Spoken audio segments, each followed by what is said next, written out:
Yesterday evening, the president came out and signed an executive order right away implementing a 10% global tariff on all countries. Interesting, right? So literally, Supreme Court comes in, strikes down the IEEPA tariffs, IEEPA tariffs, yesterday, and the president comes in literally hours later and says he's going to implement a 10% global tariff, and then he signs an executive order yesterday evening, again, implementing that 10% tariff globally on all countries.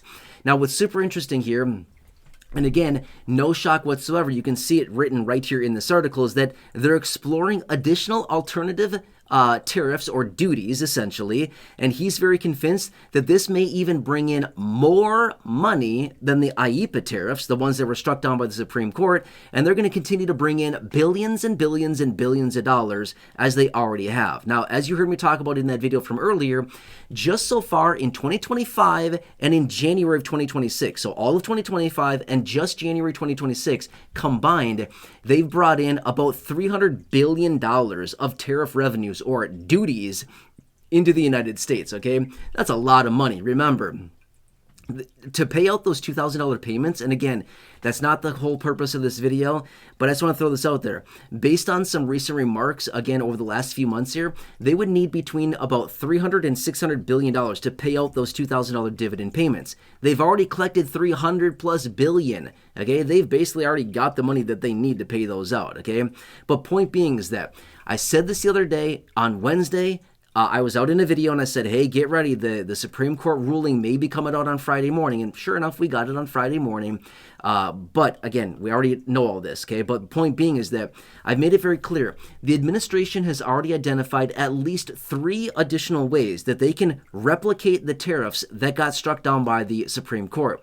So even though the Supreme Court has struck down the IEEPA tariffs, he's going to reinstitute these duties in other ways. He just brought back 10% of the penalty or the duty on all countries globally. He just reinstituted that 10% right away, instantly. Like basically hours later, he already brought that in. It's going to be implemented almost immediately as he indicated, right? So here's the deal. For all of these articles, which, I mean, take your pick. There's a million articles out there that have been written and that have been posted on this over the last, call it, I don't know, 24 plus hours. But again, there's just so much information that's out there. And again, it's not hard to find anything on it these days because there's so much. But you continue to see these headlines out there. You continue to see all this and say, oh my, so hundreds of billions of dollars that the United States will need to pay back to all these different places. And that's it for the $2,000 and all stuff like this. Not even close on any of that. Here's the deal. They've made it very clear. First off, if the United States needs to pay back these hundreds of billions of dollars worth of tariffs and duties that they've already brought in, it's going to take years to get a decision out of the courts to actually pay that back. They're going to sit on that money for years if they ever pay it back. I don't think they're ever going to pay it back. Why would they, right? They're not going to. It's going to take so long to do that. But that's that. At the same time, the president has these other levers that he can pull to just bring these back in almost immediately. So, and they're working on that right away, okay? So he's signing this executive order. Well, I shouldn't say signing. He already signed yesterday evening. He signed the executive order bringing back this 10% duty, okay? So again, yep, it's a little hiccup. It's a little disruption in the system here, but for the most part, this is going to do nothing as far as striking down. I mean, okay, fine. Yes, those one specific, the IEEPA tariffs were struck down. Okay, fine. Those are illegal according to the Supreme Court. Okay, fine. He's just going to find another avenue, and he's already doing that, and they're actively working to bring these back in all these other methods in which the 3 ways that they've already identified. So, point being is that this is going to cause some short-term chaos. It's going to cause some short-term drama, but just give it like a few weeks, maybe a month or something like that. I don't even anticipate it's going to be a month. And all of a sudden, all of these are going to be right back on, and we're going to be, right back at it, seeing price increases and inflationary pressures because of all this. In fact, it may even cause more of that because all of the effects of the original IEEPA tariffs, the ones that the Supreme Court struck down, all of those effects haven't necessarily gone away. They just haven't continued into the future because they need to be repealed, right? But if they're reinstituting these duties practically immediately, guess what?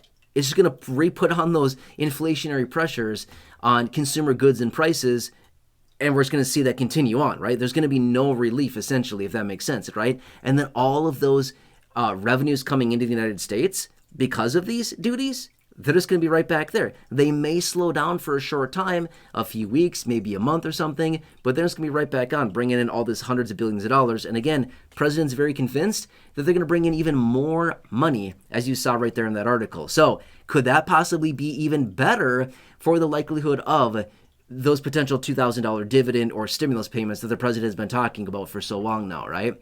So anyway, this is going to be very interesting to see how this whole thing plays out.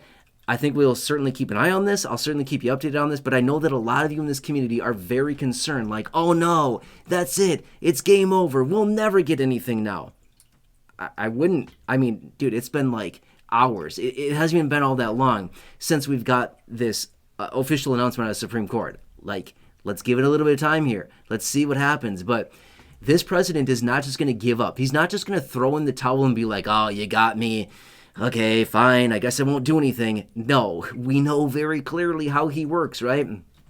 If someone tells him he can't do something, he's going to work even harder to find a way to do it, right? So, I mean, more power to him at this point, you know what I mean? And again, this is not a political video. It's not here to support or slam him in any way, shape, or form. I'm just simply saying this may actually be a good thing for those $2,000 dividend payments. And again, I have no idea what's going to happen there. I'm not promising anything. I have no clue what the president's going to do, what the administration is going to do on those.